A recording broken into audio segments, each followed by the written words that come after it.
All is good for the start, no one out the back, so we're going to have a safe start. Scott Sunderland drops the flag on the 2022 UCI Road World Championship for under 23 men, and the race is now underway. You are looking at riders who are really mature in their outlook as a bike rider and have the capability to win big bike races. And meanwhile, we've got a bit of an acceleration at the front. And we saw France all move together up to the front as a team.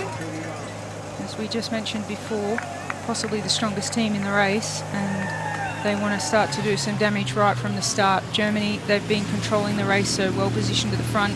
Managed to make it into this breakaway. 9 laps of racing to go in the under-23 World Road Race Championships. Little group of riders just at the front. Well, they're pretty committed, aren't they, to this breakaway? You see all the riders rolling through for their turns. So it was very clear from the start of the race that Germany wanted to establish an early break. Also France, so they've got 2 riders in the break. Average speed of the race, 44 kilometres an hour.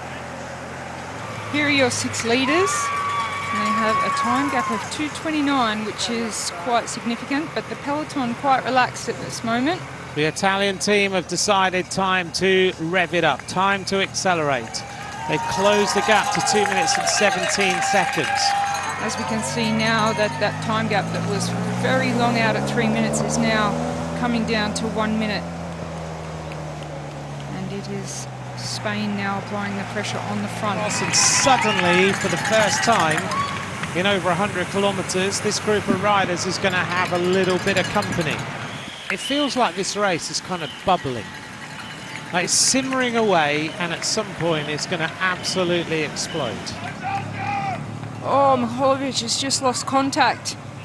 And the front group now breaking up. But meanwhile, we have our leading group of 3. Well, for the first time, it seems there's a lot higher pace back in the peloton. With 32 seconds behind these leaders, they've done such a great job. As Tupolev and Barma are getting close. There's another splinter group behind, 3 or 4 riders just trying to come across. Behind them, the peloton in one long line. So they now combine with 26.8 kilometres to go with Barma and Tupolev, and I wonder how long these riders are going to be able to stay with this group, because this group is very, very strong indeed.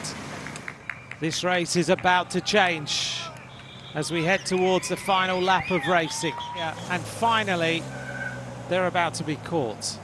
4 riders on the attack.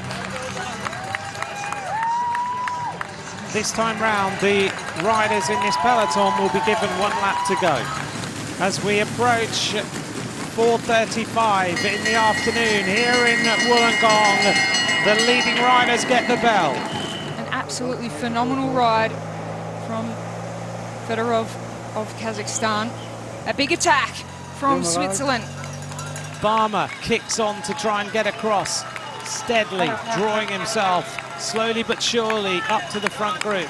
Fedorov and Varcek side by side as they make their way over Mount Pleasant. Fedorov and Varcek holding on, 5.5 kilometres to go. They're freewheeling behind. Everyone looks around. They're only a few metres away. They need to close it now, or Varcek or Fedorov will win the world title. They're going to make this final turn. Fedorov in the front, Varcek in second place. Fedorov looks him right in the eyes. Varcek gets into the wheel. Varcek looks around. Fedorov goes for the gold. Varcek trying to hold on here. It's going to be a win for Fedorov of Kazakhstan.